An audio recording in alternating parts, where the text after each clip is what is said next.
Good afternoon, everyone, and welcome to the 6th Annual Columbus Business First Diversity in Business Awards. I'm Nick Fortini. I'm the president and publisher of Columbus Business First, and I am excited you could join us once again as Business First honors individuals, companies, organizations, and nonprofits across Central Ohio that recognize the critical role that diversity, equity, and inclusion play in our business community and in our Columbus community.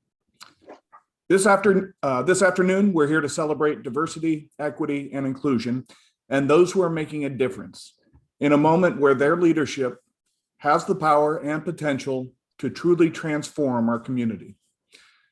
At Business First and our 44 sister pubs across the country, we've chronicled the events of the past year and their impact on businesses, the economy, municipalities, and our communities.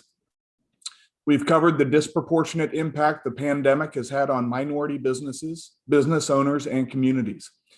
We've covered and will continue to cover those in the business community that are helping to move us all forward. There is no question this is a seminal moment for companies, large and small, public and private, as well as the people who work in them. And in this moment, we believe businesses must lead. According to the most recent Edelman Trust Barometer update, 61% of people surveyed expressed trust in businesses, which is significantly higher than those who trusted governments or, unfortunately, the media. Over 60% of people listed communications coming from their employers as trusted sources of news. Again, that's more than the national government or the media. 72% of US respondents said they trusted their employer to do what is right. Edelman notes that the events of this past year reinforced businesses' responsibility to lead on societal issues such as upskilling workers and racial justice. And as a result, there are new expectations of business, such as providing and safeguarding information. Other highlights from the report: 9 out of 10 respondents said they want CEOs to speak about racial issues, the pandemic, and job automation. Over half of respondents believe that corporations need to fill the information void when, quote, news media is absent. More than 2/3 also said they rely on business to step in when government falls short. And Edelman concludes that to help repair the mistrust in institutions, companies must practice what they call good information hygiene. And their definition of good information hygiene is having regular engagement with the news, having engagement with differing points of view, verifying information, and not amplifying or spreading misinformation. Unfortunately, only 25% of respondents said they practice good information hygiene. So our hope is that this event presents an opportunity for Columbus Business First to help our audience perhaps practice some good information hygiene. I'd like to thank the organizations that are sponsoring today's event. Our presenting sponsor is WGU Ohio. Our brand sponsors are JP Morgan Chase and Wright Pat Credit Union. Our promotional partner is Z Promotions. I'd like to thank our Pinnacle Package sponsors, Columbus Metropolitan Library, CODA, and COVA Insurance, Franklin County Board of Commissioners, and Nationwide Realty Investors. Our Mezzo Package sponsors are American Electric Power and the Central Ohio Diversity Consortium, Porter Wright Morris and Arthur LLP, and Quantum Health. I'd like to thank this year's Diversity in Business Awards judges, DeVray Kirkland, Chief Diversity Officer at Cardinal Health, and Cindy Mondesir, Chief People Officer at CODA. Thank you both. Now, before we begin, I'd like to take a moment to provide a public service announcement as part of Columbus Business First's membership in and support of the Ohio Opioid Education Alliance. The COVID-19 pandemic is more than a physical health issue. As parents, it's important to remember that our children are also coping with drastic life changes. 1 in 4 teens misuse a prescription drug at least once in their lifetime. We must talk to our kids about healthy coping strategies and the dangers of prescription drug misuse. It's up to us to prevent the next generation from misusing prescription drugs. Dispose of your leftover pills and talk to your kids about opiates. Thank you. And now a word about the Diversity in Business Awards. As I mentioned, this is the 6th year for our annual program that recognizes accomplishments in encouraging diversity in age, disability, gender, sexual orientation, race, and religion. This year, we received 71 nominations, which resulted in the 19 award winners we're honoring today. On behalf of Business First and as a member of the business community, I'd like to thank you all for the difference you are making in our city, in Ohio, and in our country. Today, we applaud your work and your profession, and we thank you for your leadership. And now it is my privilege to introduce K.L. Allen, Chancellor of WGU Ohio and Director of the Central Region for WGU. K.L.? Hey, thank you, Nick. It's a pleasure and honor to be here. And on behalf of WGU Ohio, we want to thank each award winner and organizations being recognized today for your commitment to diversity, equity, and inclusion. As much as I want to talk about WGU Ohio and tell every organization to partner with us, which you should, by the way, I'll simply just share a little bit about WGU Ohio instead. We're changing lives for the better by creating educational pathways to opportunities since 2018 in the state of Ohio. We currently have over 4,300 active students and over 6,000 graduates. Not to mention, we are a nonprofit, accessible, and accredited university. As much as I would love talking about WGU the whole time, let's transition to the topic of diversity, equity, and inclusion. A.G. Lafley stated, "A group of diverse people with a different background, experiences, and leadership styles will outthink, out-innovate, and out-execute a homogeneous group of people anytime." Applying this aforementioned thought process will foster an environment where dreams are no longer deferred and where the caged bird is uncaged so it can sing forever and the proverbial glass ceiling remains broken. So I ask you to continue to advance diversity, equity, and inclusion by ensuring this is not a brief moment in time, but an indefinite undertaking that positively impacts systematic change, where a group of women in a boardroom is as widely accepted as men in a boardroom. Diversity, equity, and inclusion work is essential, just as water is essential to living. To every diversity, equity, and inclusion individual watching, present, being awarded, as well as organizations advancing diversity, equity, and inclusion, we thank you. So as I end my time, the question I leave you all to ponder is, what are you doing to ensure that dreams are not being deferred and the caged bird is uncaged and sings forever, and the proverbial glass is broken and remains that way? Now I'd like to introduce our great panel for today. Courtney Filato has dedicated her career to innovating systems and processes so all individuals have equitable access to the opportunities needed to flourish in life. Courtney is currently the Vice President for Global Philanthropy and Program Officer at JP Morgan Chase, responsible for setting the grant-making strategy in Ohio and Kentucky as a member of the firm's Global Philanthropy team. Courtney previously served as the Director of Smart Cities at the Ohio State University, Chief Innovation Officer for Dublin City Schools, and a Director of Innovation at Reynoldsburg City Schools. Our next esteemed panelist, Autumn Glover, is an urban planner passionate about the intersection of race, place, and health. She's worked at Ohio State and Wexner Medical Center for more than 10 years in progressive leadership roles, including strategic planning, community and local government partnerships. She holds a master's in science in city and regional planning and master public policy management from the Ohio State University.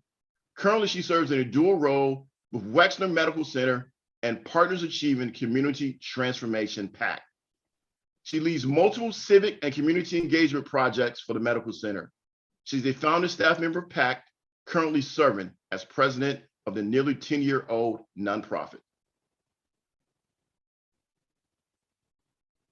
Honored as a champion for women by Empower Women of Information Security, Doug McCullough has established himself as an advocate for diversity in technology. With over 20 years in technical and leadership roles in state government, smart cities, and nonprofit, Doug now serves as CEO of Coding Bootcamp, Color Coded Labs, and CIO of the city of Dublin, Ohio, where he's a thought leader on initiatives as varied as smart mobility, broadband expansion, and blockchain of government. As a co-founder of Black Tech Columbus, he is passionate about extending the many opportunities of the technology industry to the pool of undertapped talent sitting under our noses. And moderating today's phenomenal panel discussion is Nick Fortini, the Columbus Business First Market President and Publisher. Thank you, KL. Autumn, Courtney, Doug, thank you for being here. I'd like to tell the audience first about how this panel came together.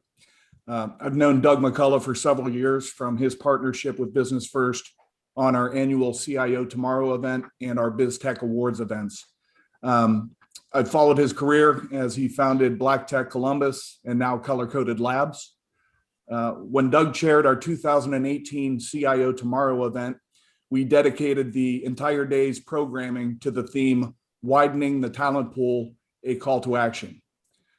So last year when I saw that Doug was starting Color Coded Labs and continuing to invest more and more of his time, his energy, and his position power on diversity, equity, and inclusion, and continuing to widen the talent pool, I asked him if he would be interested in putting together a panel discussion on the work that he and others are doing in the business community, the progress that's being made, and why Columbus businesses should care.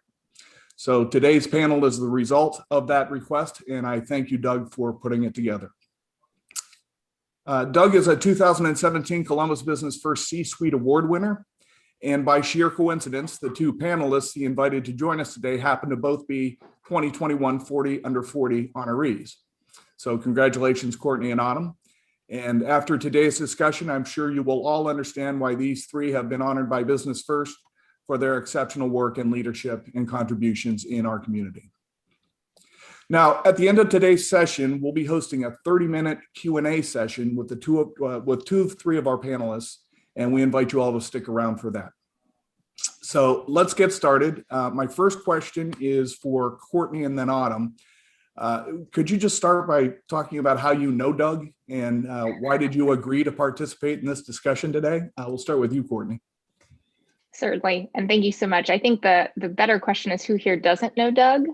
Doug is very well known for his talents and his knowledge here in the community. So Doug and I met a couple years ago. I believe it was during a Smart Cities event.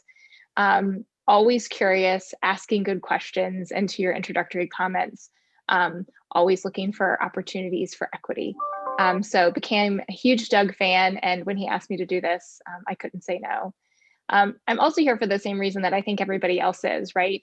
This is a very critical conversation in this community right now. It's a discussion that's anchored in equity and how we need to disrupt systems to create something that's truly equitable. You know, how do we create a truly inclusive economy where there's equal access for all? So it's a conversation I live and breathe, given the work I do at JP Morgan Chase every day. Very excited to be here. So thanks for the opportunity. Absolutely. Autumn? I mean, like Courtney, I would say who doesn't know Doug, but I don't think I felt like I could ever say no. Doug is such a collaborative partner. I will note that I don't really remember when I met Doug, but I would say over the last couple of years, we had an opportunity to get really serious about how we implement some great ideas around equity. So the organization that I lead, the nonprofit affiliate PACT, has partnered with Doug and some of his partners on a couple projects. One is the Venture Suite, which is a new initiative on the Near East Side coming through Black Hack. It's at 780 Mount Vernon Avenue. And I've had the great privilege of supporting that work, PACT supporting that work through funding and fiscal agency and just really being what we call a community quarterback. But last summer, we really started to dream about what would it look like to leverage places to provide digital equity and digital skills through an initiative that Doug and his partner, Kaleem Musa, have dreamt up called the Columbus Rising Project. And so we're working forward, and I think that'll be an exciting initiative to announce here very soon. But I just really feel deep gratitude for more partners who are interested in solving these problems with the equity lens, and Doug is definitely one of those. Great. Doug, if you wouldn't mind introducing yourself. When we talked, you were quite elegant in describing why you thought this was a good opportunity to perhaps talk about some of the things that you're working on. Would you mind sharing that with the audience? Sure. Thank you, Nick. And for the record, because people say this a lot, I don't know everybody. So still looking to engage and meet anybody who's interested in doing this work, including many of the honorees today. I am the Chief Information Officer of the City of Dublin, which is a role that I've had for almost 6 years now. While in Dublin, I've had the opportunity to engage in smart cities, which is, I think, the context into which I met Courtney, and in the intelligent community movement. I learned a lot about broadband expansion in this role. The impact of the availability of the technology workforce to economic development is something else that I've learned. I've had a desire for a long time to extend those lessons and experiences to more underserved and marginalized communities. I am a co-founder of Black Tech Columbus, which was formed to create an authentic space for Black technology professionals to connect, collaborate, and create. And as Autumn mentioned, I have founded the Columbus Rising Project to apply technology and a startup service model to digital skills navigation to attack the digital divide, because I'm a sworn enemy of it. I joined Color Coded Labs to build a better source of diverse technology talent for the regional industry. And I wanted to join this conversation because I believe that all of these issues and opportunities are inextricably connected and interrelated. And I wanted the opportunity to tie them together in all of our minds as we celebrate organizations working on diversity and inclusion. How can we set the stage for a more coordinated and comprehensive impact? Terrific. So you've both mentioned the digital divide. Autumn, would you mind educating us on the digital divide? Sure. And I think, to Doug's point, the reason why this matters and the approach to our work on the Near East Side and our investment as a medical center in the community is really understanding that people's lives aren't one-dimensional. And I think the digital divide as a problem really exposed that, and that having access to the internet is really access to the ability to thrive and live in a community. It's work, it's education, it's telehealth, and it's social benefit. You know, I often have said to people, especially during the stay-at-home order, you know, the opportunity to watch Netflix and those sorts of things are all dependent on the internet. So to answer your question, I will say that the digital divide was here long before COVID. And as with many equity issues that we're facing, COVID made the impact of inadequate access visible and real for more people. And I think anyone on this call probably slowly last spring started to hear about this impact, mostly around students and their ability to continue to learn. But while COVID wasn't ground zero for this problem, it certainly was a great opportunity to bring attention on a national scale to the problem that we know has been here long before that time. What we also recognize too about the digital divide is that in order to solve it, so I'll cut to the chase there, there's gonna have to be national, state, and local priority, both from a local government and state government perspective and federal government, but also that public-private partnership, I think, is gonna be the linchpin. So it took the pandemic to bring clarity and urgency to this for students in Central Ohio, especially brought urgency around seniors and other people who need broadband access to participate in society. Many of us, those of us who have privilege, effortlessly transitioned to using the internet at home for work and school and that sort of thing. Yet for a surprising percentage of our population, about 1 in 5 in Franklin County, broadband access was not readily available in homes, apartments, shelters, any sort of residential location. And so that lack of digital resources and connectivity also is not evenly distributed. So certain groups are more vulnerable and therefore negatively impacted by this digital equity issue and this problem. And Franklin County's unconnected households also specifically are disproportionately lower income and people of minority populations, particularly Black residents. So we've learned a lot, I think, in the last year in terms of a snapshot of what the digital divide looks like here in Franklin County. And even though we recognize it as a national issue, we really are laser focused as a community to really looking at Franklin County.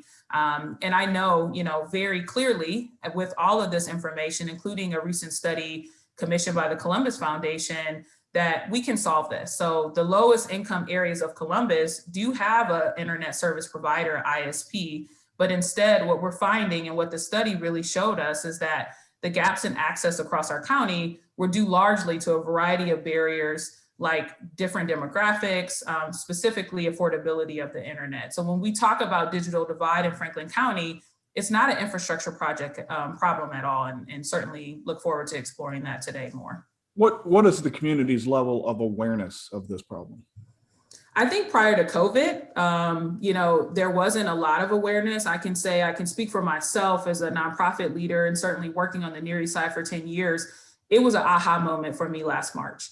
And I really thought a lot about how, as a nonprofit leader working in a comprehensive way, addressing social determinants of health, how this had never come up. And it was because the lowest income residents in our community were able to compensate around it. We have a very phenomenal library system that a lot of people share with us that that's where they were getting their internet access. I think we also just made an assumption that everyone knew how or could afford to subscribe. The good news is that today, more than 30 Franklin County organizations, we began participating initially in a very informal way.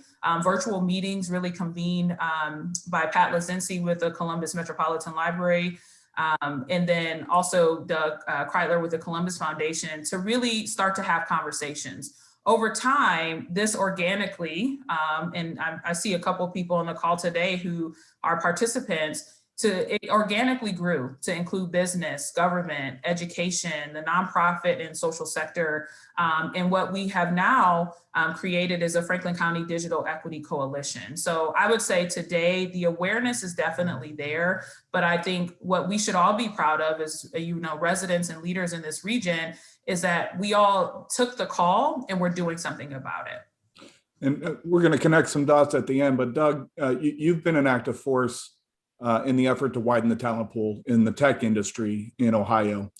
Talk a little bit about your work over the past several years and how it has now broadened your thinking to issues like the digital divide and the minority business ecosystem writ large. Absolutely. You mentioned earlier that event, the theme of the CIO Tomorrow event was widening the talent pool, I called to action. And I was the chair of the organizing committee of that event. And that was a moment for me in understanding some clarity around the local conversation about diverse talent and the many barriers to having a functioning talent pipeline. In Dublin, we've made a strategy out of attracting and showcasing tech talent. And it has economic development results that I think are hard to argue with. They speak for themselves.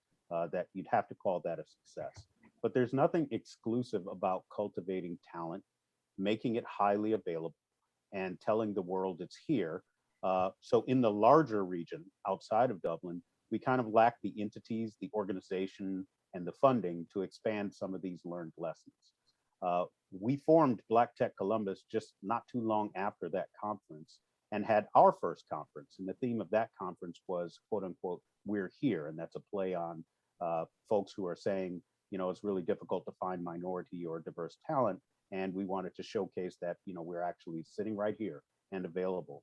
And I've now co-founded Color Coded Labs, which is actively targeting Black and Brown talent, preparing them for roles in the industry and working to place them well.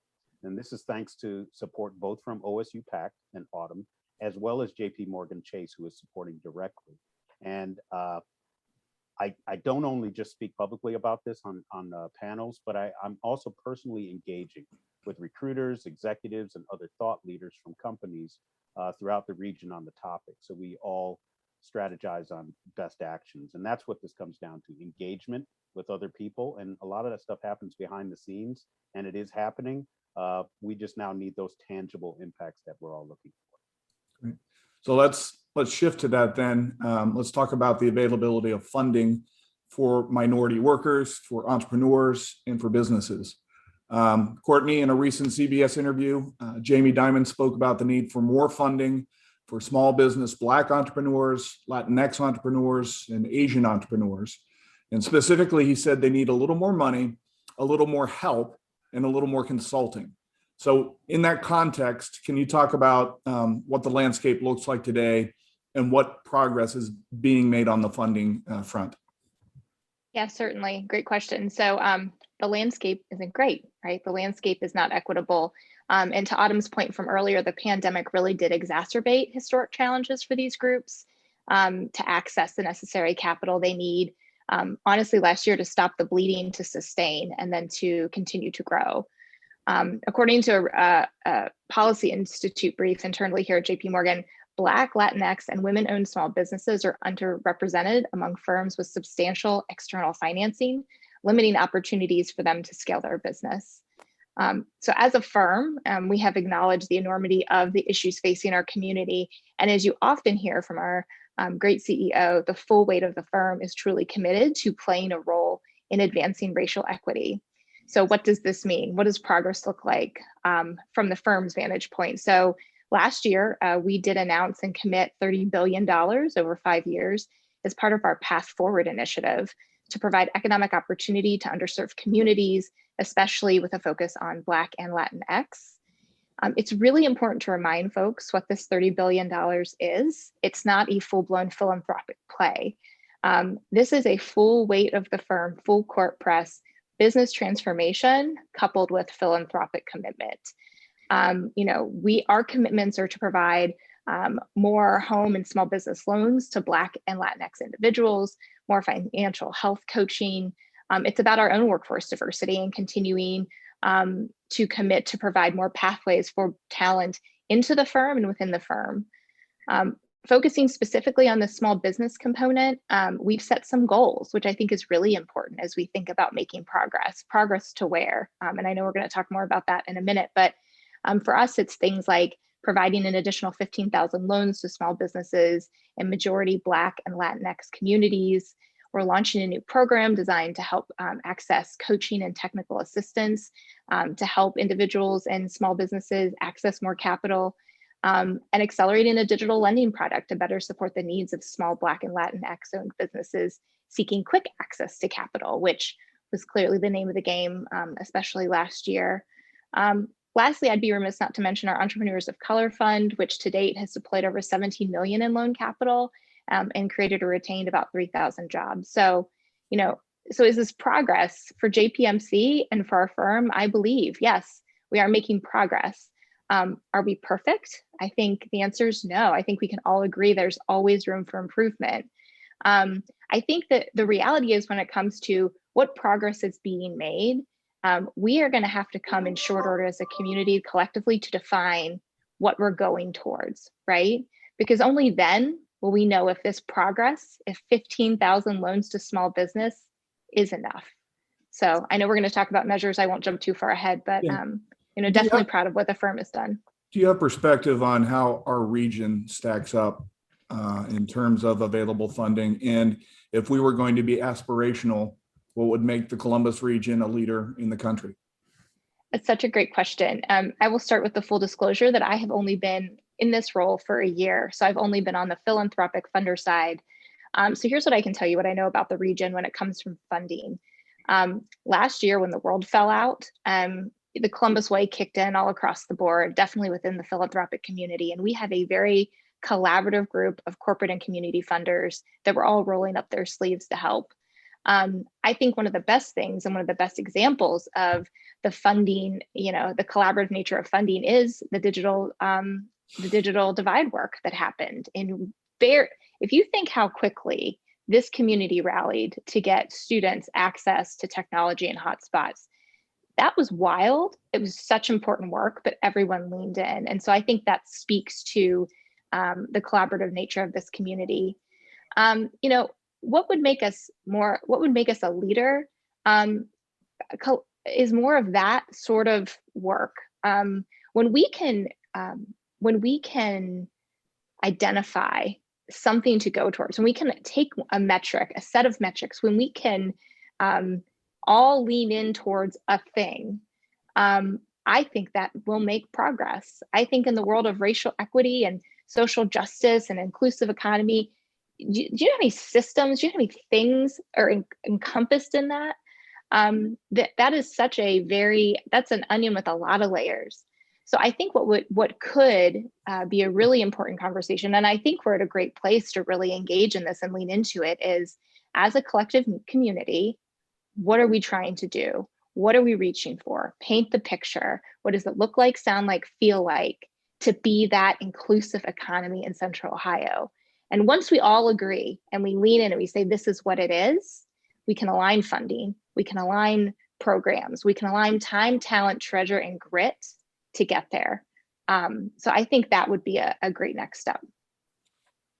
So the counter, I was going to say I would add a little bit to that too, and you know, knowing that comparing us to other communities, one of the things that we have done is we've talked to other cities across the country and even across the state. And here in Ohio, Cleveland was a little ahead of us, but I think we certainly are on target, certainly a leader already in the way we've organized the Franklin County Digital Equity Coalition. You know, the Columbus Foundation raised their hand and created the Central Ohio Digital Divide Fund. And so that's an opportunity for people to collectively in coordinated way, as Courtney said, really think about how we invest. I think in terms of where we stack up, I think the opportunities that we've also seen are not just from the philanthropic community, but I have to give complete credit to Franklin County and the city of Columbus. They could have leveraged their CARES Act funding to do a number of things, but they also created opportunities to help fund some of this work, including a broadband pilot that I believe Mayor Ginther touched on a bit last night in State of the City. My organization, PACT, we were a beneficiary of some funding. We were able to employ people in the community to do neighborhood level survey. I believe strongly in a place-based approach to solving some of these critical challenges. But additionally, we were able to get funding to distribute 500 brand new devices for residents who live in 43203.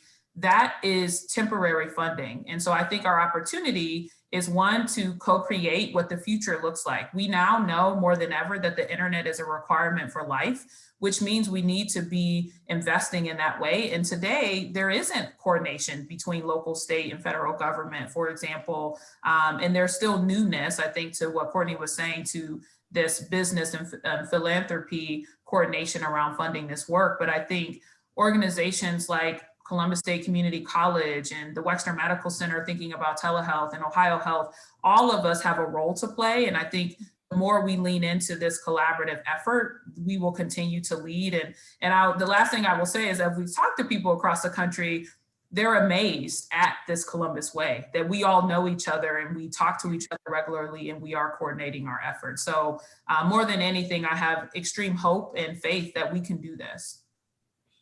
So you have the business audience right in front of you. What can businesses be doing to help the cause? I'll jump in and give a short answer to Sure. leave our co-panelists some room to answer as well, potentially. First of all, hiring, retaining, and advancing, and it goes beyond hiring. Retention is a number that we need to be thinking about, and I think as a strategy, you need to be thinking about retention and advancement. If you get them in the door, that's important, and that's going to help the entire community as we diversify that pipeline. Engaging in organizations like mine in terms of a Black Tech Columbus and relationships there. That's not necessarily just a funding thing, it's just a relationship. I think that helps. Lending your talent and your capacity and doing some knowledge transfer into the community. It's good for your business, it's good for the community as well, and I think your presence would help that. I would think as the business community supporting new wealth and the mobility of that wealth, why shouldn't we be creating new millionaires? Let's create new investors. And allow generational wealth to be created through policies and products and services. And also throwing back to what Nick mentioned in the beginning about the study that was done, we need the business community to support certain justice issues, because we can't focus on building wealth in the digital divide if we're still dealing with the bottom of Maslow's hierarchy. We can't be up in the middle of the hierarchy if we're afraid of dying today. And so we have certain justice things that business needs to raise its voice on. This is not a political conversation, but I think you belong in part of this conversation so that we can show up at work and we can get back home from work without hunger, without political justice needs and the justice system getting in the way. So I think that's a role that business can play. Hey, Doug, I want to jump in on that because you're so right. It's that boldness. We need our leaders to be bold. But the educator in me also says, but we also need our leaders to be bold, but to continue to listen, learn themselves, and then also to continue to provide those learning opportunities for their employees. I mean, what do we mean by all of this? I think over the last 12 months, everybody can say we've identified a continuum of understanding, a continuum of engagement, and we need to figure out how, as businesses, that we support that. I constantly, in talking to others, especially around racial equity training, right? That is a hot thing over the last 12 months. Beware of the checkbox mentality in engaging in this work. I think as we really confront some of the inequities that exist, and as we look to reshape and reframe our thinking so that we can act more and advance more and do it quicker, we have to make sure that we're doing things for the right reasons. We're taking them and doing something with them, not just saying, yep, we did that. Yep, we hired a diversity officer. Yep, we did our training. Okay, now we're good. Now we're equitable. Now we're fine. That's absolutely not it. So time, talent, treasure, and grit. That's what we need from our leadership. So I know all three of you are big fans of dashboards. When we did our prep call for this, you all were a little bit cynical about dashboards. Why is that? I'll start with that, and then I'll lead to what should we be measuring? What are the 2 or 3 things that we should be measuring that tell us we're making progress in our community? I think maybe I was the most facetious about the dashboard, so I'll jump in. I just think they're dashboards for everything, right? I have so many dashboards bookmarked for this, for that, for the other. And the reality is when we talk, these are all systems that we have dashboards for, systems of systems, right? And so the thing that I'm, as we talk about, maybe what are some measures, what is the dashboard? And it's not 1,000 metrics, right? We have all of the data, but we have to think about as a community, a dashboard doesn't need 15 different infographics on it. We don't need a full-blown Tableau, visual, maybe for some things, but what are 1 or 2 or 3 things? It's not what can we put on the dashboard and make pretty so we can tweet it out. It's like, guys, what are a couple measures that we really, as we all lean in together, as we get time, talent, treasure, and grit, and we want to be bold, what are those couple things? So I just think dashboards are also really expensive to build, to maintain. I'm not anti-total, but that's my stance on dashboards. Yeah, and like Courtney, I think it only matters if we're going to use it, right? And yes. Another, kind of, I think, outshoot and great collaboration opportunity that was born out of the COVID-19 pandemic was the creation of an organization called the Equity Now Coalition, very similar to our Franklin County Digital Equity Group. This was formed and really under the leadership of Christy Angel at YWCA Columbus and Stephanie Hightower at the Columbus Urban League to really convene Black leaders to talk about the disproportionate impacts of COVID-19 on the Black community. What has really grown out of that was this awareness that we as a community don't actually know where we have inequities. And so while I'm not going to be a huge fan of, as Courtney said, a 30 measure dashboard that nobody's really tracking or referencing as they're making their strategy, I am always going to be a fan, and ENC, the Equity Now Coalition, is working towards creating just publicly consumable information around where there is actually disparity, because a lot of people cannot call those things. And frankly, if you're living comfortably, you may think that is the average regional, Franklin County residents experience. And so getting the data, raw data, in a way that everybody can access it and reference it I think is one step. But I do agree that we as a region need to decide what are the 3 big rocks that we want to move. And those 3 big rocks could be a number of things, right? We may want to be a region that's known for high quality public education. And that could be a measure that we think about. Inequity certainly is one that's been exposed. We may be a region that want to have, the lowest unemployment rate for a metro of our size. But I think there are a number of things that public, private, higher education, government could all rally around. And again, not to drop another thing, but the county just did a poverty plan. So we kind of know some of the things. Certainly we need to refresh in a post-pandemic world, but we know a lot in Central Ohio. We're just not using our data, I think, as well as we could be. But now more than ever, I think we're really well positioned to decide what I would call those 3 big rocks will be for our region. But certainly, Doug, jump in. Yeah, I think we need to measure and monitor things. Whether or not it's a dashboard is a question, but what gets measured gets done. And I think we agree on that. And we also agree we need to do something with that data. I would like to throw out broadband coverage as a measure that we should be paying attention to for the economy, not because of broadband, because it is a leading indicator of other things. And by broadband coverage, I think we've learned, as Autumn mentioned earlier, that digital skills and life skills are a big factor on whether you actually have broadband. The infrastructure is already in place in a lot of the country. What about the skills and the capability of mastering it? So if you were watching those things, I think we would be shocked at just how much trouble we're in. So we need to measure that, and I think it can be. I'm going to throw out minority hiring and retention and advancement, but then also Black and Brown representation in startup deal flow. So that's a number. We know Black owned and Brown owned and founded companies. We know what kind of deal flow there's there compared to the rest of the community. What is that? And I think we need momentum in closing the income gap, just as the wage gap between women and men, the income gap between Black and Brown communities and the majority community. These are numbers that are trackable. We should put them on our refrigerator. We should put them on our whiteboard and watch them every day. So, yeah. Last question for all of you. We'll go around the horn, but what is going back to a call to action? What is your call to action to the area's business leaders, to the CEOs of companies big and small?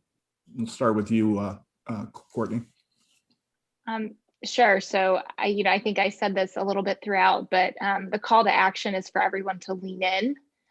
It's been a long year. We're all tired. Last year was not a checkbox moment. It wasn't a moment that we all got through and now we go back to normal, because normal was not equitable, right?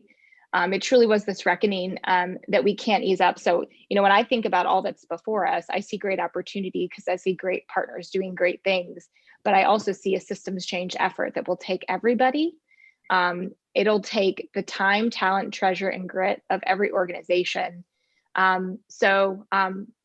Every leader, look at what you do, look how you do it, look for whom it serves, figure out and engage in these collective conversations in the community.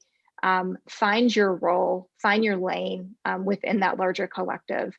And if everybody does that, if everybody takes care of their house, which is their internal individual house, the house of which their organization resides in, and then really leans into their lane of change, I think there are good things on the horizon for the community.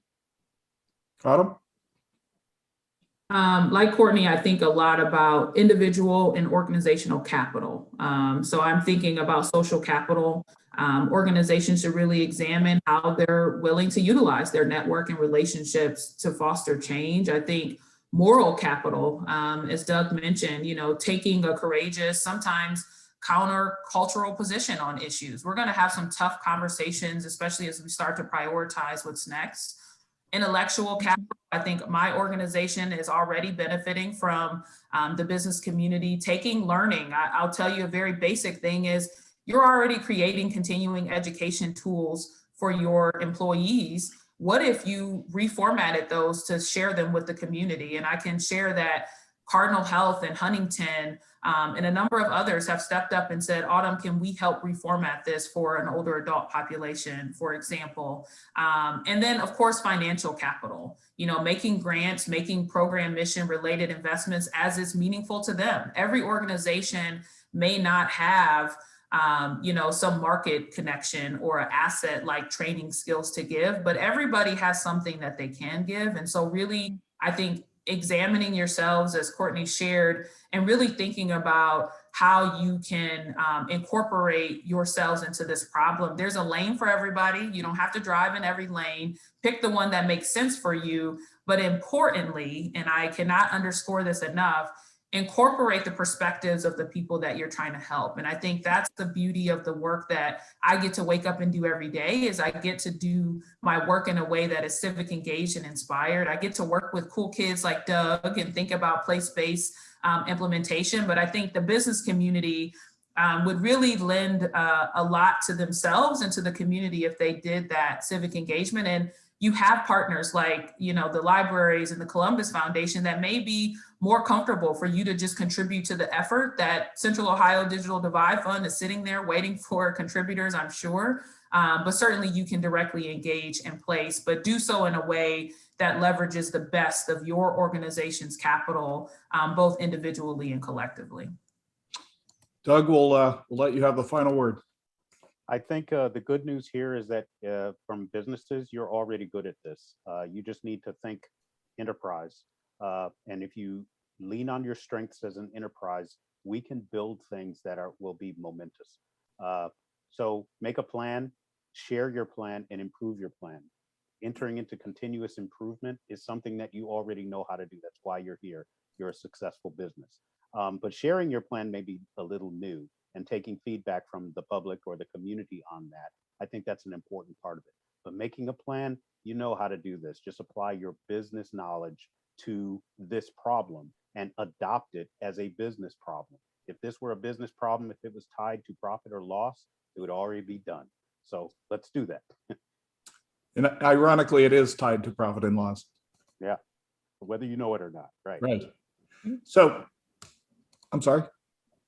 Nope. Okay, great. Well, that concludes our panel discussion. Autumn, Courtney, Doug, thank you so much for being here today. Doug, thanks again for making this happen. I continue to be impressed with your work, your leadership, and it's encouraging. This session did go as fast as I thought it would, which is why we'll be hosting a 30-minute Q&A session with Autumn and Doug at the close of today's event. So thank you. Now, before we begin the awards portion of our presentation, we do have a short video we'd like to share honoring this year's awardees. So go ahead and roll that, Rick.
I'm TJ Obrochta, President and CEO of Encova Insurance.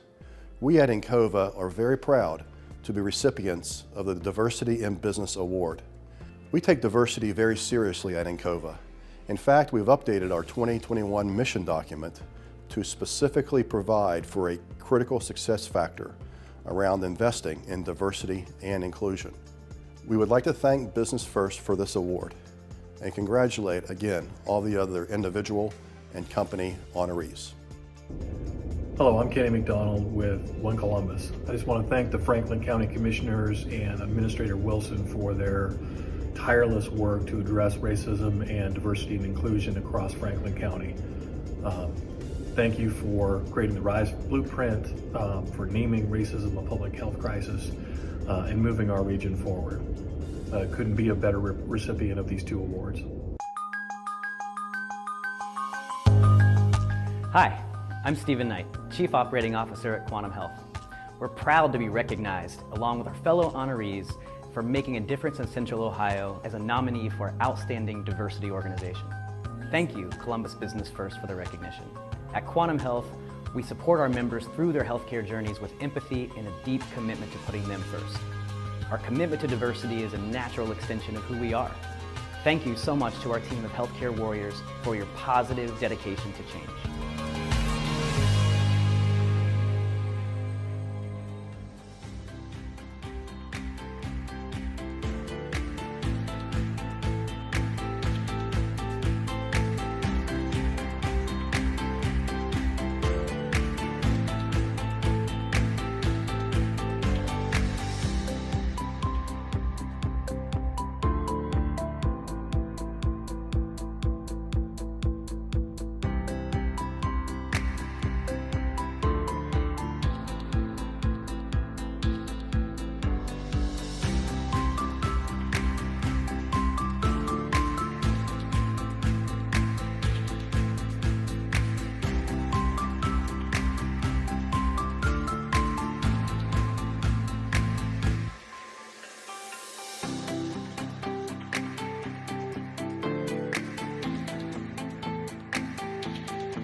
Hello again. I'm back and I'm joined by Doug Buchanan, Business First Editor-in-Chief.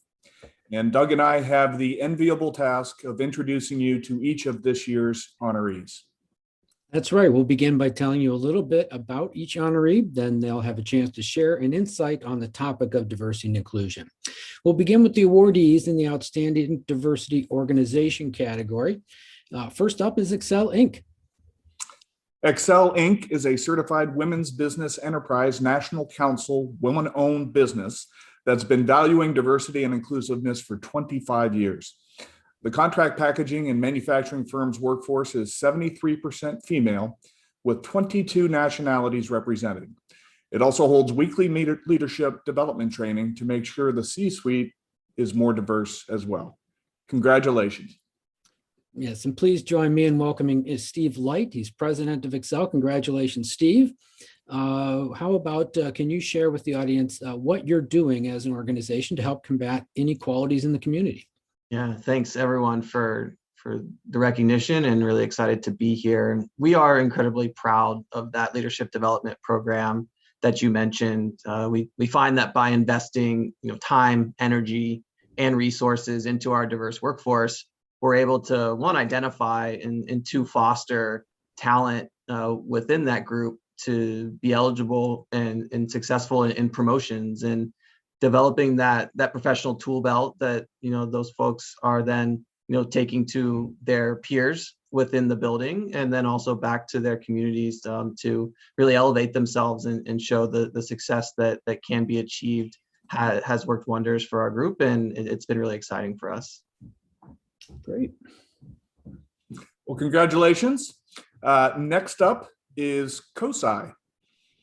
COSI believes it's critical to foster inclusive access to STEM education and career paths. One pillar of its 5-year plan is the Color of Science, its signature diversity and inclusion program that showcases the contributions of women and people of color to modern science and engineering. It also has a STEM engagement program to improve the lives of underserved students through education, mentoring, and career exposure. Congratulations, COSI. And joining us, I believe, is Frederick Burley. Hello, Frederick. How are you? Very good. How are you? Good. So how about sharing what COSI is doing to increase the diversity of your workforce? Sure. First of all, I'd really like to thank Columbus Business First and Mr. 14 and the entire team for selecting COSI for this prestigious prestigious award. I'm really excited about that.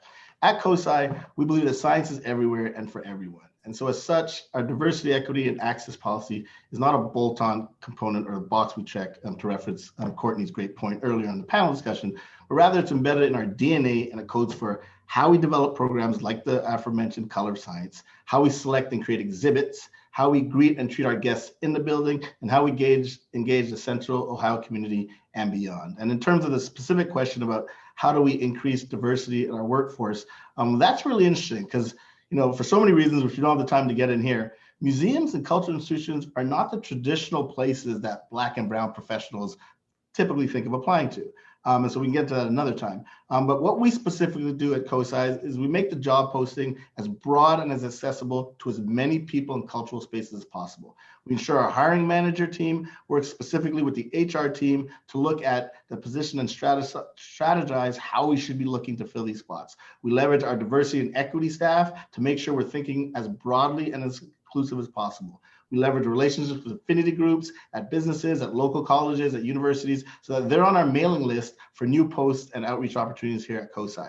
We work with HBCU systems to post our new opportunities, and we search locally and nationally for organizations and cultural institutions that have really diverse stakeholders and can help be a kind of a microphone to amplify our message about the openings and opportunities.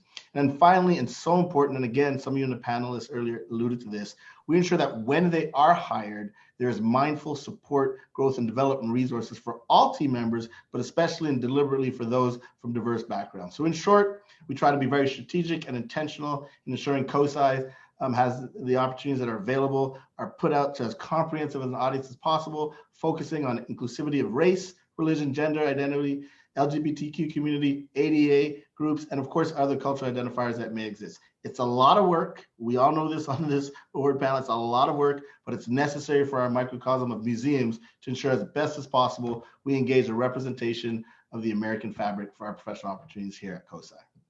So again, Dr. Bertley. thank you so much for that award. Really appreciate it.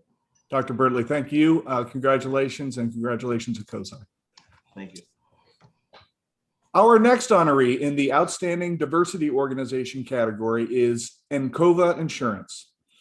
Encova Insurance has associate resource groups, a supplier diversity program, and an active effort to ensure women and minorities are represented in key executive, board, and other roles. In the community, it supports Stonewall Columbus and the Kaleidoscope Youth Center, as well as the Central Ohio Diversity Consortium.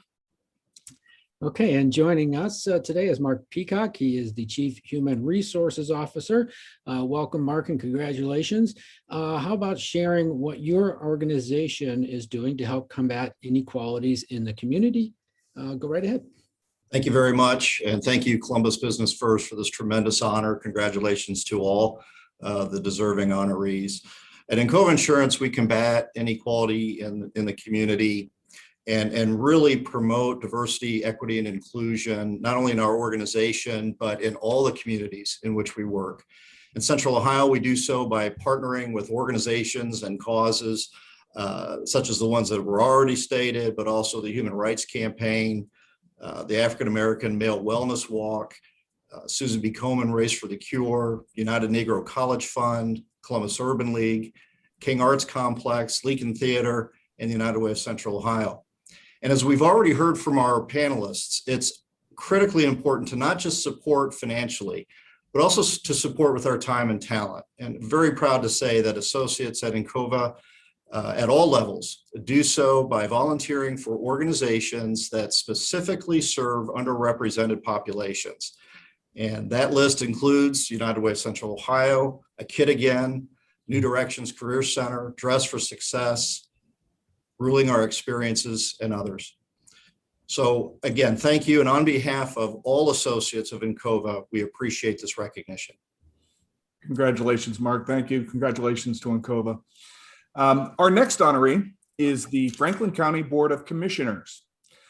Franklin County Board of Commissioners helped spur the community discussion over race when it declared racism to be a public health crisis. It also created an Office of Diversity, Equity, and Inclusion for procurement. It invested in a family stabilization unit, and it organized the Franklin County Racial Equity Council. Fantastic. And we are joined by Kenneth Wilson. He's the administrator of Franklin County. Kenneth, thank you for joining us. Welcome. And how about sharing what the Franklin County is doing to decrease the diversity of your workforce? Good afternoon, and thanks so much on behalf of the Franklin County Board of Commissioners for the honor of receiving this award and this special recognition. Not only are we using several new efforts to increase the racial diversity of our workforce, but we're also educating current employees on the importance of these efforts. Our Racial Equity Council seeks employee input and provides implicit bias training. We've instituted regular input from organizations such as the NAACP, the New Americans Advisory Council, and others regarding job opportunities within Board of Commissioners. We've increased our budget to target minority recruiting. We now regularly advertise in minority-owned publications targeting African Americans, Hispanics, and New American communities. The county has also put the weight of its checkbook behind efforts to ensure equity in new jobs created.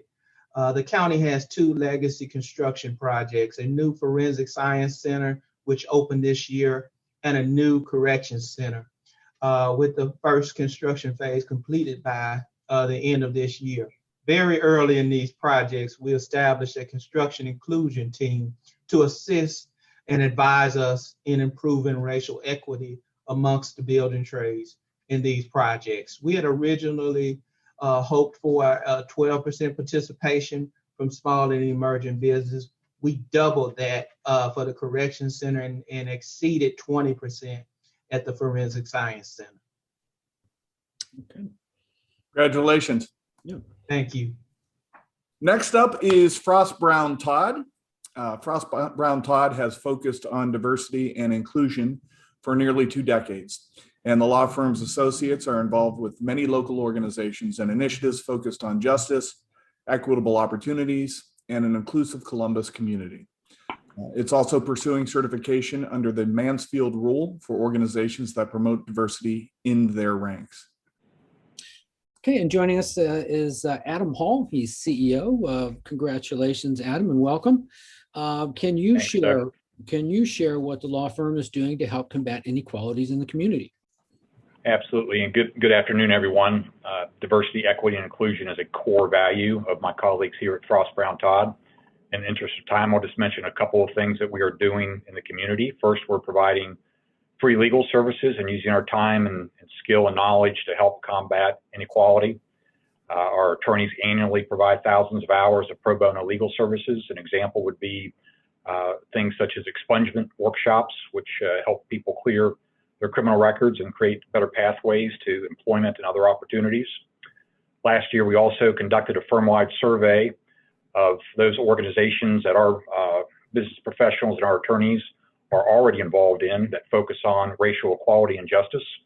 We identified over 107 different organizations where our colleagues are either on the board of those organizations, provide free legal services, or otherwise volunteer their time and treasure to those organizations.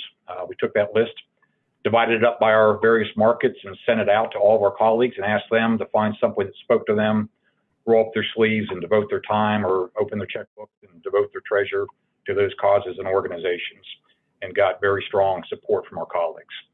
So those are a couple of things that we do in this area. On behalf of all the people at Frost Brown Todd, I want to thank Columbus Business First, the sponsors of this event, and all my wonderful colleagues in our Columbus office. And congratulations to all the other award recipients. Thank you very much. Congratulations to you. Congratulations also to Nationwide. Nationwide is committed to diversity from the top down, with a board of directors that is 27% diverse and a C-suite that's 25% diverse and 25% female. It has been an advocate for equality for decades, primarily in the areas of housing and education, through longstanding relationships with advocacy groups. And joining us today is Vanita Clements, Executive Vice President and Chief Human Resources Officer. Congratulations and thank you for being here today. Can you share what Nationwide is doing to increase the diversity of your workforce? Yes, be happy to. Thank you, Doug. And so first, I'd mention that Nationwide has a long-standing commitment to ensure our associates reflect the communities in which we live and serve. We understand that diversity in the workforce enables us to remain forward-thinking and provides a competitive edge for us in a rapidly changing market. So in addition to the many programs, mentorships, and sponsorships that we maintain, we continue to remain laser-focused on talent. And we do this in 2 very important ways. One, our recruiting efforts are central to increasing diversity. We partner with various colleges, universities, and associate groups, which allows us to create strong candidate pools for our open positions. Secondly, our discipline around talent development and succession planning has allowed us the opportunity to grow and advance our current talent within the workforce. So I would say our efforts are intentional, they're ongoing to ensure we continue to advance a diverse, equitable, and inclusive culture where our entire workforce can succeed. And so on behalf of all of our Nationwide associates, I want to thank you all, thank Business First for this award, and I also want to congratulate all of the other honorees. Thank you. Thank you, Vanita, and congratulations again to Nationwide. Yeah. Next up is Quantum Health. Quantum Health says it is a purpose-driven organization grounded in the belief that leadership is not about being in charge, but about caring for those you are in charge of. In recent years, it's added a manager to lead diversity, inclusion, and belonging, launched a new employee resource groups, and formed an executive diversity council to shape and guide the development of the diversity in business philosophy. Okay, and joining us is Stephen Knight. He is the Chief Operating Officer. Welcome, Stephen. Thank you for joining us. Can you share what Quantum is doing to increase the diversity of your workforce?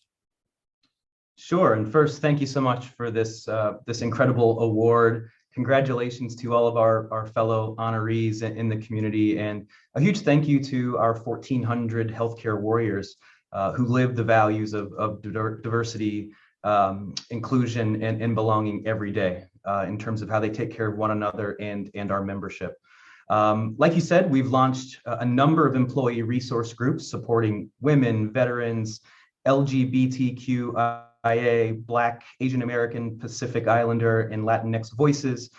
We meet regularly throughout the year to establish priorities and plan, execute many different initiatives focused on supporting our employees, our community, our membership, and our suppliers.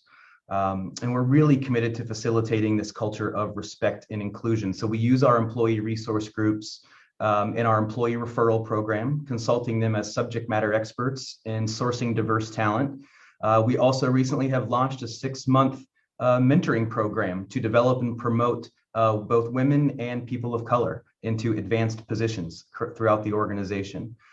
We've developed targeting recruiting partnerships with diversity job boards, and recently have implemented a new management development program where traits of inclusive leadership are a key component of the success of completing that program. So we're really excited about the things that we're doing here and being a part of this incredible business community who is leading the charge. And we're feeling really empowered to help organize community activities and really drive positive change. But thanks again for the honor, and congrats to all of the fellow award recipients. Well, congrats to you and congrats to Quantum. Our next honoree is TEDx King Lincoln Bronzeville. TEDx King Lincoln Bronzeville's mission is to share stories that demonstrate the complex experiences of Black people to a wider audience. When it launched in 2018, it was one of the few to adapt the TEDx format to address issues in the Black community. Speakers have shared ideas on racial bias in healthcare, LGBTQ affirmation, and criminal justice reform, among many other topics. And today we have Dr. Melissa Crum. She's the Diversity and Equity Practitioner at Mosaic Education Network. Welcome, Melissa. What are you doing as an organization to help combat inequalities in the community? Go right ahead. Thank you, and thank you for this honor. So with TEDx King Lincoln Bronzeville, the way we combat inequities is sharing knowledge. So we not only offer a platform for our local folks who have information to share, we also share action items, things that everyday people can do within their spheres of influence to see what change can look like. And so we were excited to adapt in 2020 to do a drive-in where we were able to engage nearly 6,000 folks, not only locally, but through our social media channels as well as live stream. So we were really excited to be able to not only put the platform of not Columbus, but specifically King Lincoln Bronzeville on an international stage for others to see, but also be able to point out some leaders in the community that some of us may have overlooked. And I can't help but thank the other community partners, some who are on the panel today, that made sure that was a success, from Autumn and Courtney, and also thank you to Triad Architects and other folks who supported us and making sure this is a community effort. So thank you all, and that's our work, is really making sure that we highlight those who are already doing the work on the ground and making sure we elevate what they're doing to continue that work. Well, congratulations, Dr. Crum, and thanks for all you're doing in the community. Next up is United Negro College Fund Columbus. UNCF Columbus has engaged new corporate partners to nearly double its fundraising since last summer's protests to allow more students to pursue their dreams of a college education. It's not enough to simply believe in equality of education and opportunity. We must create that equality. The organization has awarded more than 450 scholarships over the last 3 years and provided more than $3.8 million of financial support. And representing UNCF today is Steve Miller. He's the Area Development Director. Welcome, Steve. It's good to see you again. What is your organization doing to combat inequalities in the community? Well, Doug and Nick, thank you again for this opportunity for United Negro College Fund to really share our mission that we want to be the workforce diversity partner for corporate Columbus. We provide scholarships and internships and student professional development that will allow corporations to receive college educated talent from the hundreds of students that we work with. UNCF is committed to provide financial assistance for any young person to go to any 2 or 4 year accredited university, not just a historically Black college, but we provide over 1,200 other schools and institutions to help these college educated students join corporations locally to increase their diversity. So UNCF, a mind is a terrible thing to waste, but it's a great thing to invest in. And we're looking forward to working with more local corporations to provide that diversity support from these talented college educated students. Well, congratulations, Steve. Thank you very much. And our final honoree in the Outstanding Diversity Organization is X-Tech Partners, Inc. X-Tech Partners has a 15-year history of being a strong advocate for diversity through donations, active involvement, and community interaction. For example, the WBE and EDGE certificate, the EDGE certified IT provider has helped many K-12 schools secure much needed technology for underprivileged students through the federal E-rate program, as well as collecting supplies and donations for various school programs. Okay, please welcome Frank Morrow. He's Vice President of Sales. Frank, thank you for joining us.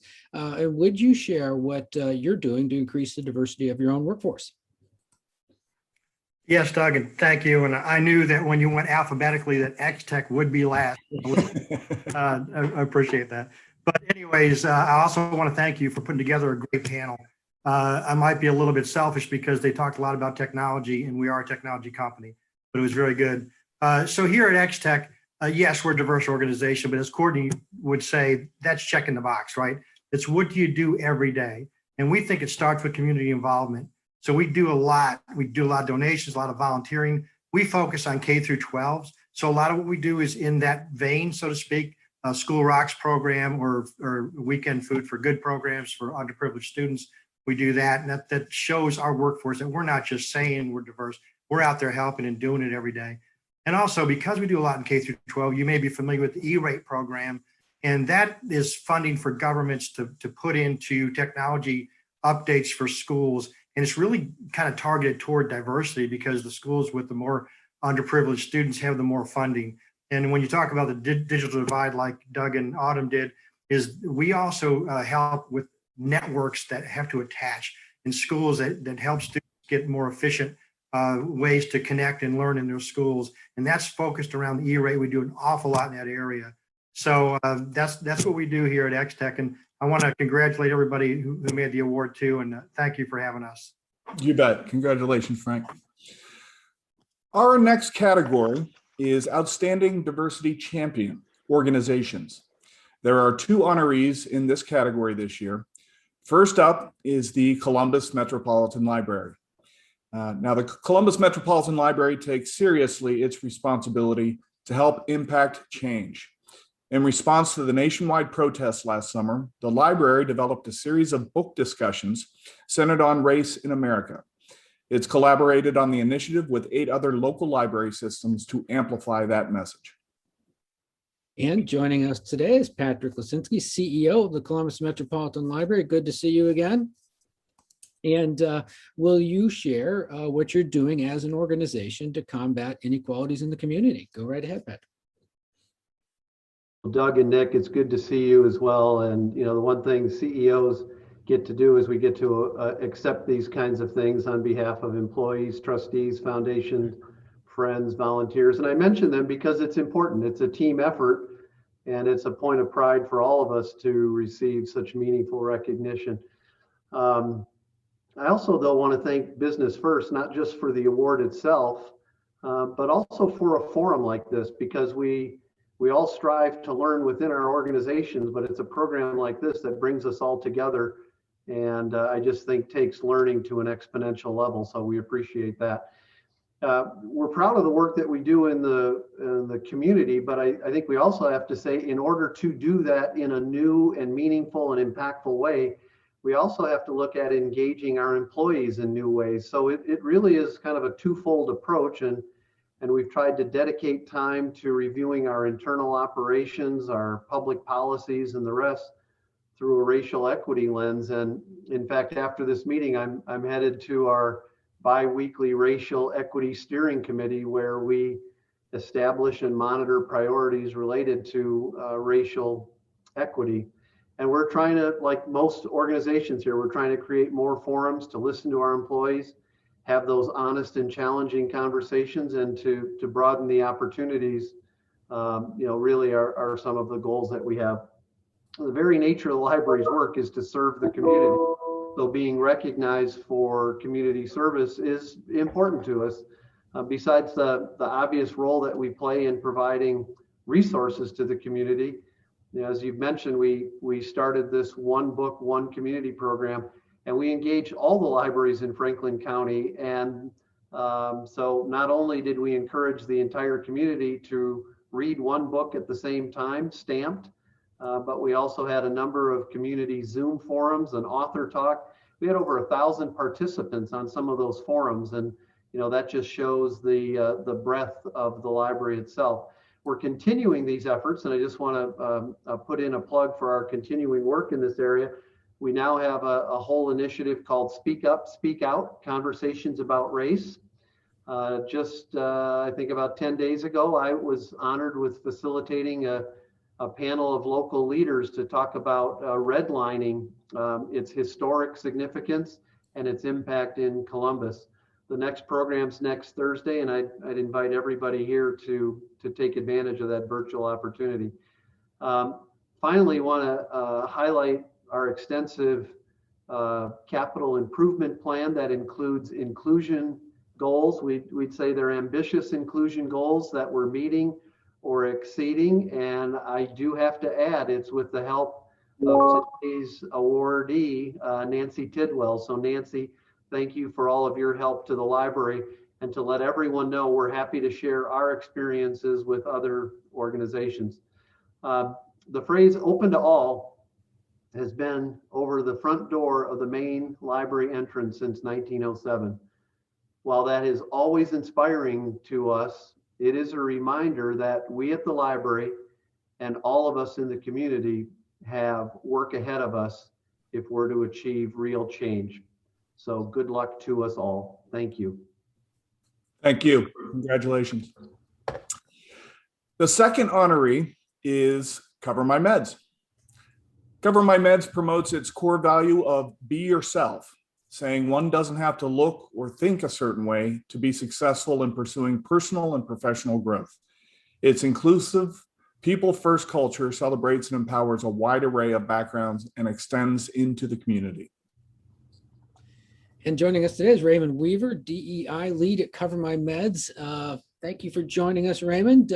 Would you mind sharing what you're doing there to increase the diversity of the workforce? Absolutely. Yeah, absolutely. Well, Nick and Doug, thank you so much for the question. First thing first, I just want to congratulate all the individuals and organizations recognized today for their remarkable work with supporting diversity and inclusion. So again, thank you all for that important work that you do. Cover My Meds embraces inclusiveness and diversity, and it's our culture, mission, and core values, which truly guide how we do business. Among those core values is be yourself, which was stated.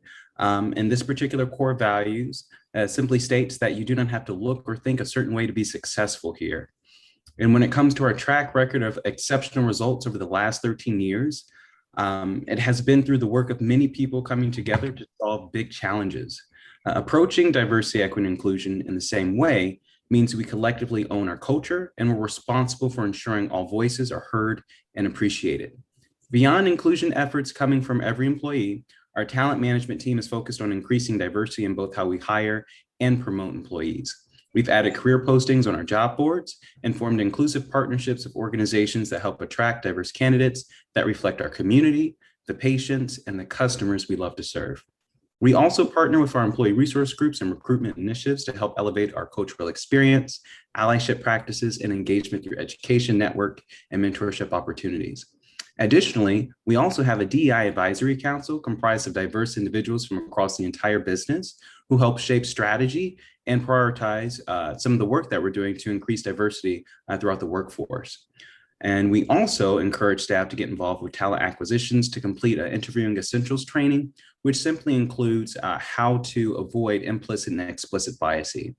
But lastly, we do conduct annual pay equity assessments to ensure compensation is competitive and free from bias and appropriate for the role and experience. Here at Cover My Meds, we recognize systemic change takes intentional movement in the right direction, and we're committed and determined to continue making positive change. Our goal is to continue working hard and to ensure that people of all backgrounds feel like they belong and can be successful here at Cover My Meds. Thank you. Thank you and congratulations. Yes, congratulations. And congratulations to all of this year's organization honorees. Now it's time to introduce you to the honorees in the Outstanding Diversity Champion individual category. And we're going to start with Karam Ali. Karam Ali is a partner at Porter Wright and is the law firm's first chief diversity officer, charged with assuring the firm's goal of providing an inclusive and welcoming environment for all lawyers and staff. He helped create several employee resource groups, including one for the LGBTQ community, and he founded the firm's diverse attorney network. Kareem, congratulations. Our question for you is, do you think that the community made progress in combating racism in 2020? Why or why not? Thanks, Nick. Thanks, Doug. Before I get to the question, I do want to thank the other diversity champions being honored here today. I also want to thank my colleagues who I am accepting this award on behalf of, because I think they're really the true diversity champions at Porter Wright. They really make my job a lot easier, and I appreciate them for that. I feel like I got the first very difficult question. You're welcome. So it's I think the issue of progress with respect to racism in Central Ohio. I believe it's the process is ongoing, and community conversations about race and racism and inequality, I think, is a step in the right direction and a sign of progress on the path to combating racism. I've listened to or been a part of any number of conversations about race and equality over the last probably 20 years. I believe the big difference now is I'm not just talking to other people of color, and I think that makes a big difference. And so I would say there's been some progress, but I certainly believe this is the beginning of that progress, and we have a little work to do before we make some strong, serious progress. Okay, well, thank you for that input, and congratulations again. Okay, next up, we're going to welcome Karen Ashley.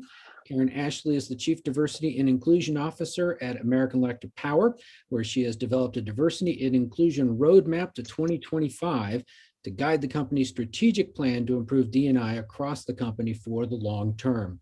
Following last year's protests, she also helped convene a series of town halls for employees to share their own personal experiences with racism. So congratulations, Karen. Your question is, if a friend or a coworker wanted to do one thing to help fix inequalities in the community, what would you recommend? Well, thank you, Doug, and thank you, Nick, for the question. And I too also want to start by saying thank you all, and thank you, Business First, for the outstanding acknowledgement and for this award. Also want to say thanks to AEP for all of its support, for my team, who also makes this work look very easy, which we know it is not. But all the honor and credit, of course, goes to my team and to the 17,000 employees of AEP and the leadership of AEP for their great support in the work that we're doing. So with respect to the question, one of the beauties of human creation. And also, I'm going to say one of the mysteries of human creation is that we all have this unique set and diverse set of talents, skills, gifts, abilities, and experiences. And I believe that unlocking and unleashing and leveraging all that we bring to the table is really the answer, at least one of the answers to fixing some of the inequities that exist in the communities in which we all live.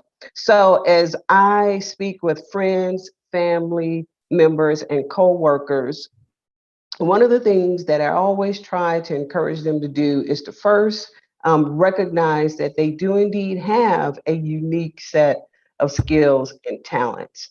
I think a lot of times we don't always realize that we have something that we can offer up and don't recognize the impact of if we just leverage and use the gifts and talents that we have, how much of a difference it can make within the communities and closing inequalities and the distribution of gaps that exist within the communities that we live, work, and play. So the thing that I would say to my friends, to my family members, to my coworkers is as simple as this: get involved and get engaged. We no longer have the luxury of sitting on the sideline. There is too much work to be done. I think 2020 exposed a lot of opportunities that we all have to get engaged and to get involved. So my encouragement or my recommendation would be that we find the place where we best fit, acknowledge the talent that we have, leverage it, unleash it, unlock it so that we can all be the change that we want to see. All right, excellent. Thank you very much for sharing your thoughts. Our next honoree is Angela Bretz. Angela Bretz is Senior Vice President and Chief Diversity Officer at Nationwide, a role she began 2 years ago, after a career with the insurance giant. In the wake of the Black Lives Matter marches, she oversaw a social justice task force to identify tangible ways for the company to combat racism and promote social justice. The $3 million plan launched 4 new initiatives, plus the expansion of 6 others. Congratulations. Same tough question. Angela, do you think the community made progress on combating racism in 2020? Why or why not? Well, first, I'll begin with a thank you to Columbus Business First. I am both honored and humbled to receive this recognition, and I have to thank my team and all 27,000 Nationwide associates that continue to help us advance our culture of diversity, equity, and inclusion, not only at Nationwide, but in our communities as well. And congratulations to all of the 2021 honorees. It's truly special to receive this recognition alongside of my colleagues that I adore and admire. And so, Nick, to the tough question, I think that there is greater awareness of racism in our communities, and there were certainly more conversations and learning that occurred in 2020.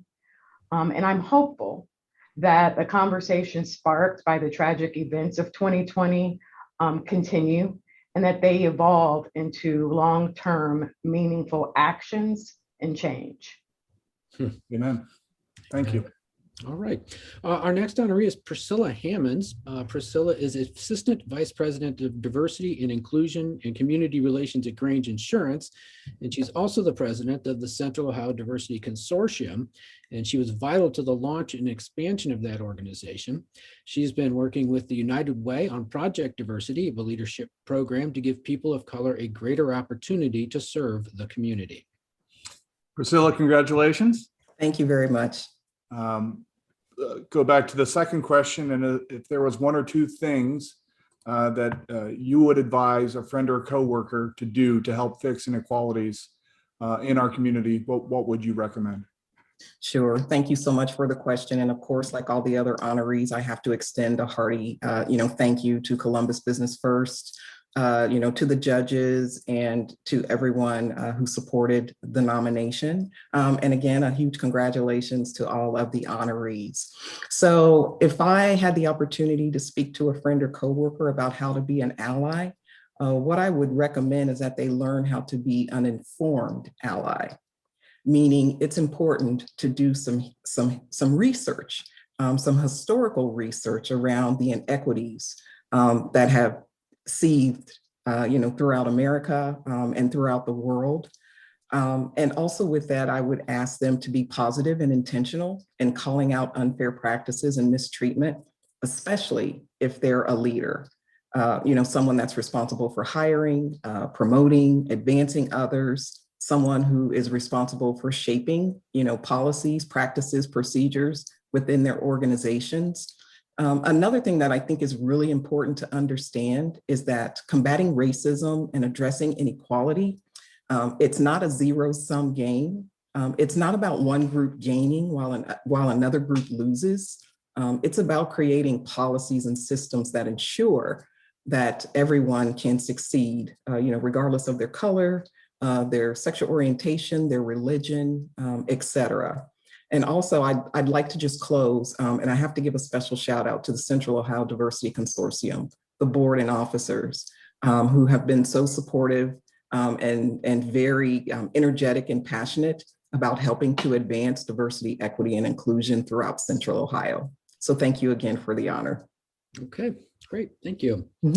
Our next honoree is Jared Parchman. Jared is Managing Director of Business Development and Virtual Banking with JP Morgan Chase, where he's helping to create a virtual banking channel to bring financial advice and services to the traditionally underbanked. He also leads the bank's Diversity Council, which connects employees at all levels and provides a safe environment for challenging conversations. Gerard, congratulations. Same question. Do you think the community made progress on combating racism in 2020? Why or why not? So Nick and Doug, first of all, on behalf of the nearly 20,000 JP Morgan Chase colleagues in Central Ohio, thank you to Columbus Business First and the selection committee of this forum and this honor. Congratulations to all the honorees, and special thanks to both my professional and personal family. The straightforward answer to your question is absolutely, and let me explain why. Look, we all know that issues and conversations like the digital and economic wealth divide with communities of color isn't anything new. But what made the conversations and battle against racism unique in 2020 is how you saw a concerted collaboration in Columbus amongst community, corporate, and civic entities, and a bias for action. You saw corporate leaders like Kareem Berger, Jeff Little, nonprofit leaders like Stephanie Hightower, Columbus Urban League, and community leaders like Al Edmondson, Barber, and King Lincoln boldly use their platforms to take us beyond conversations and into real commitments. You saw a significant influx of both financial capital and human capital at unprecedented levels. And rather than delegate responsibility, and this was very impactful on me, we saw senior business leaders make this personal and how they got proximate on directing both capital at the root cause of racism that impact both health and wealth. So as you heard Courtney, Doug, and Autumn speak about, while we do still have much progress to make, I'm personally bullish about Columbus in 2021 and beyond, because communities that have historically been victims of systemic racism will now have increased levels of access to both knowledge and capital due to the collaborative spirit in Columbus between companies, civic entities, and communities. Great. Thank you. Fantastic. All right. Thank you very much. And the final honoree in the Outstanding Diversity Champion category is Kenneth Wilson.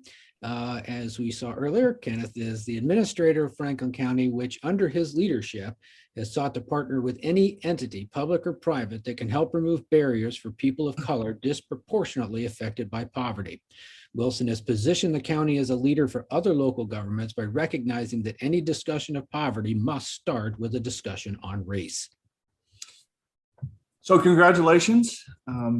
If a friend or coworker wanted to do one thing to help fix inequalities in the community, what would you recommend? Before I start, I would like to provide a thanks again to Columbus Business First for this personal recognition. And I would also like to congratulate everyone honored here today. I admire the valuable work that is being done. I would lead off by saying, don't just talk about inequalities in the community, be part of the solution by taking action and demanding that others join the movement for permanent change. Create a tangible opportunity for someone to overcome economic inequalities and make equity a thing that they preach to everyone they meet. and ask them what they're going to do about making social and economic equity a reality for all here in Franklin County. I will part with this quote: "The inseparable twin of racial injustice is economic injustice." That quote from Martin Luther King Jr. sort of sums up my philosophy and my approach to trying to make a difference here in Franklin County. Excellent. Well, thank you very much for that. This year we have one Lifetime Achievement honoree to recognize, and that is Nancy Tidwell. Nancy is owner and president of NRT and Associates, a public affairs and PR consulting firm that specializes in community outreach. She's dedicated much of her life to promoting equality, diversity, and inclusion in a wide range of areas, mainly for minority business growth and in the education of African American children. The long list of public and private real estate projects she's championed diversity and inclusion for include the Arena District in Grandview Yard, the Poindexter redevelopment, Nationwide Arena, Huntington Park, and most recently, the new Columbus Crew Stadium. Congratulations, Nancy. Yes, congratulations, Nancy. Absolutely. It's quite an honor. And we're going to ask you the same tough question. How do you think the community did in terms of progress on combating racism in 2020? Why or why not? Well, first, I too want to thank Business First, not only for this award, but for the outstanding reporting that we've seen in the last year and the focus that you have brought to the issue of diversity in business. In answer to your question, we all know that diversity in business is not achieved by any one person or even one organization. It is what we do collectively as a community and with the community that makes a difference. So as a Lifetime Achievement Award winner, it is really important to me to be able to say thank you to Lonnie Miles, Dan Moncrief, and the late Donald Tidwell Sr., longtime minority business owners in the community who brought me into this work, educated me, and stuck with me through the many battles we have fought for diversity and inclusion over the years.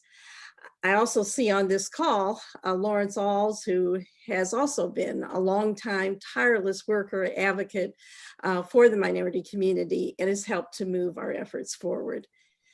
Even more importantly, I want to say thank you to my nominator, Nationwide Realty Investors, who more than 20 years ago took a chance on me as a very small business to help create opportunity for minority contractors in construction at a time when it really wasn't popular to do. Over a period of years, we learned from each other and we created a model that is in fact the very basis for success on some of this community's current and most recent construction projects. These long-term relationships and experiences demonstrate that real progress on combating racism requires more than just the acknowledgement of racial injustice and the deep concern that has been expressed in the last year. It will take a lot of work, as many have expressed, but as a result of this nationwide dialogue, we have taken that first step towards progress. And I believe that we as a country and a community have the ability to make that positive change that we all want to see. So thank you to those who have already contributed to this effort and to all of those who will do as we, who will contribute in the future as we meet the challenges ahead of us. Well, thank you for that, Nancy. And once again, congratulations. Thanks. Yes, congratulations. Well, you are an incredible group of honorees. Let's have a big round of applause for Columbus Business First 2021 Diversity in Business. Oh, yeah. Big thanks to our panelists, Courtney Filato, Autumn Glover, and Doug McCullough. Once again, thank you to presenting sponsor WGU Ohio. Thanks to our branding sponsors, JP Morgan Chase and Wright Pat Credit Union. Thanks to our promotional partner, Z Promotions. And once again, thank you to our Pinnacle Honoree Package sponsors, Columbus Metropolitan Library, CODA, Encova Insurance, Franklin County Board of Commissioners, and Nationwide Realty Investors. Our Metso Honoree sponsors are American Electric Power, Central Ohio Diversity Consortium, Porter Wright, Morris and Arthur, LLP, and Quantum Health. Finally, to all of our honorees, thank you for going above and beyond to strengthen your companies and to strengthen our community. We thank you for making a difference in a moment where your leadership is needed most. So please be on the lookout for our Diversity in Business Honoree special section in the April 16th Friday edition of Columbus Business First. Now, we're running over, so we'll understand if a lot of you need to drop off, but we are going to start a quick 30-minute Q&A session with our panelists. And for those of you who need to jump off, thank you for attending. I hope you have a great rest of your day.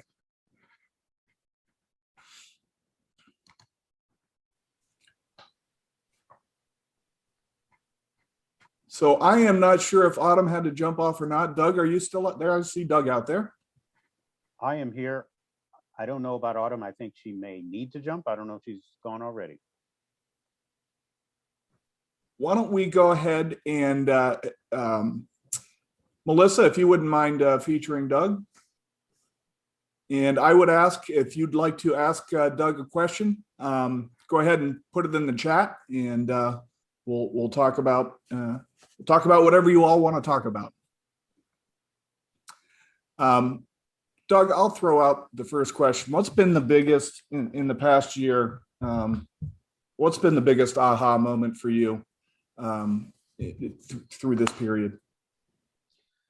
Well, that's pretty interesting. I just speaking for myself personally, and not just the whole community, I've recognized that some of the work I've been doing, talking about this, is not going to be enough. And I'm actually going to have to roll up my sleeves and conduct business. And that's been something new for me. I've been a technology leader, but I've not been an owner, person with equity. And by that, I'm talking about this startup in Color Coded Labs. And I'm recognizing that I actually need to develop a tech training program and develop tech resources and help them get into the industry. So that's just a personal aha moment for myself. We can design and advocate for many of these programs for a long time, but at some point, some of us with talent and network are going to need to jump in and actually do this stuff ourselves. So that's a thing for me. You're a very accomplished IT professional in the community. As you continue to put yourself out there, what have you learned about particularly the funding environment? Yeah, it's interesting. We were having this conversation earlier, and I support what Autumn and Courtney were saying, especially about the philanthropic side. I think the philanthropic industry or sector really stepped up and put a lot of money in place and transformed its ability to target where that money is going and making impacts. I think they were ready to do that. When it comes to the private sector and the venture funding, I think we have more challenges there. And I think that we are struggling to identify viable ventures and get large amounts of funding out the door to them, measure their project, rinse and repeat. So I guess my observation there is that we are not seeing the kind of deal flow, the kind of large investments, the kind of momentum and velocity with the startup world and the small business becoming big business. And I'm concerned about that.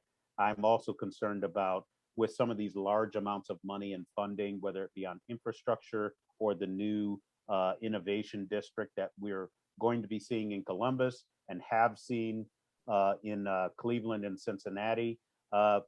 We need to monitor those for the funding of the business community, especially Black and Brown, minority, historically marginalized communities. So a community that has a strong supplier diversity sector is going to have a strong small business sector. And so I'm not seeing the kind of velocity that I would like to see. I'm not an expert in this. You're monitoring a lot of it with Columbus Business First, but the data is not showing up that it is catching up with or keeping pace with the philanthropic sector. There's a question on the chat. How does higher education play into this whole conversation?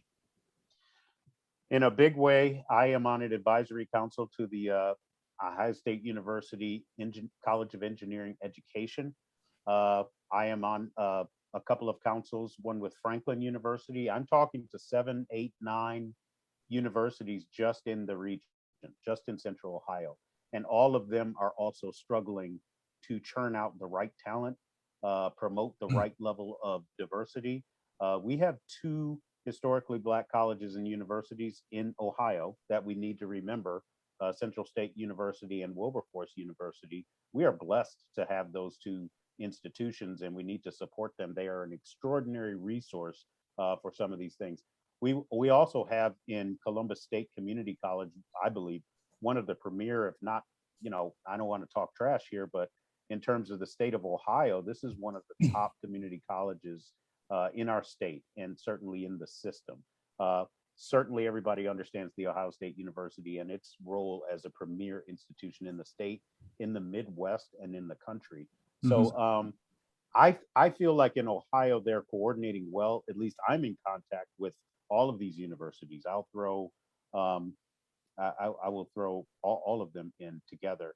I think they have a significant role on the research side, on the recruiting of students, on retention of students, on getting students into computer science. But I will say that we are having a very good conversation about higher education's lane with regard to the rest of the pipeline. And we need to have that K through 12 conversation. K through 12 is doing good and higher education is doing good, but we're not coordinating that well together. And we need to deal with that, and how higher education can be a support to the boot camp industry, the nonprofit industry, other educational programs. I think it's doing that, but there's room for improvement there. I have a question. If someone wanted to connect their IT folks with Black Tech Columbus or Color Coded Labs, how do they go about doing that?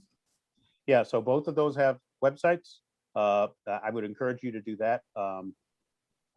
Black Tech Columbus also has a Slack channel, but I would go directly to those websites, and I shouldn't step outside of that because we developed them so that people could reach us.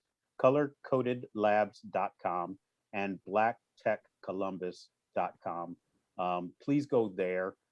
You can also connect with me on social media. Doug IT Pro is my Twitter. I spend a lot of time there. Everybody knows me from LinkedIn as well. But please reach out to both of those. We would love to engage with you. Great. Connect the dots between tech talent in particular and this whole notion of the digital divide. Where do those 2 come together? So it's interesting because the gap, the divide, the digital divide itself is at this point multi-generational. So as we begin to close the digital divide gap, we're going to have to actually do that for a couple of generations unless we accelerate that process. And what I mean by that is if you grew up in a household without a computer, and now your child is growing up in a household without a computer or without internet access or without knowledge and sophistication and savvy there, you are really behind. And it's to the point now that it's impacting your job choices. It's impacting the likelihood of you benefiting from higher education or different forms of college. It's impacting all sorts of resources there. And as we work on school children or school age children and help them gain that capability, if their parents are not catching up or their grandparents, then the gap is still not closing. And what we find is that because you are at that disadvantage, you are less likely to enter into one of these technology disciplines. So you are less likely to get a job in which you're gaining some training or some additional skills, and you're just a few steps behind. Technology is an accelerated industry, so it's moving a lot faster than manufacturing, than many other industries. And if you do fall behind in that, it's a lot harder to catch up because it's accelerating so fast. And so there's just a link between a person's home life, the experience they're having in sort of K through 12, and their ability to engage in and take advantage of opportunities in the workforce, new training, and those types of things. It's one of the reasons why we founded Color Coded Labs, because there are those gaps that you have to overcome in order to enter into the tech workforce. A lot of the workforce that people are kind of looking for, these are not high tech skill sets. But if you're not able to navigate a spreadsheet, even Google Docs, unable to navigate a Slack channel or social media, then you're not going to be able to get some of the entry level positions that lead to the higher level. So to me, that's a direct connection. Great. One last question for you, and that is, as we talk about progress, what's the progress in getting more minority tech workers into the mainstream? I think of organizations like Perscolis, which has been around for a while. You've got a couple new organizations. What's the progress? What's the trajectory? Are you encouraged? Well, what do you mean by the mainstream, if I could clarify on that? The workforce. Okay. I am encouraged, particularly when you look at something like Perscolis. You may know that I'm on the advisory board for Perscolis Columbus. I encourage people to attend one of their graduations. Perscolis did not set out necessarily to diversify the tech workforce. They set out to make technology training and resources available to adults who may be pivoting from another career type. But when you look at the amount of women coming out of that program and entering into the technology workforce, it's very encouraging. And when we develop these programs, not only women, minority women, new American communities, just all sorts of people who are transforming their lives and gaining larger than average incomes through programs and placement such as those. And we hope that color-coded labs will be a similar benefit there. So I'm generally a pessimistic person where this is concerned, but I am encouraged because of the amount of programs. And I'm going to lump everybody in together. I'm going to lump Perscolis in with color-coded labs, in with Columbus State Community College and other HBCUs and college programs and other boot camps and Apprenti, and the state of Ohio has an amazing funding project that allows corporate training to offset their costs with some state of Ohio grants, with Jobs Ohio. There are so many different programs happening. And I think our challenge is, I hate to use the word dashboard, but monitoring and rolling those up into something so that everyone can see what I can see, because I'm talking to a lot of these leaders. And so I am encouraged, and I think it's happening. I just think we need to double down, triple down, increase the funding of these things. And now is not the time to slow down and say, hey, some things are happening. Now is the time to really push, because the displacement and that we've seen out of COVID or out of the economy for the last few years was only the beginning. And the displacement that is coming is going to be a lot harsher and more challenging. And so we have a great opportunity now to invest big in what's coming, not necessarily in what we're seeing today. Well, we'll continue the conversation. We'll continue to check back with you. Thank you again for your generosity with your time, being with us today, being on the panel, putting the panel together, and look forward to seeing your work and your progress in the ensuing years. And thank you, Nick. I appreciate it. Always good to talk. You bet. Well, thank you, everyone. Have a great rest of your day.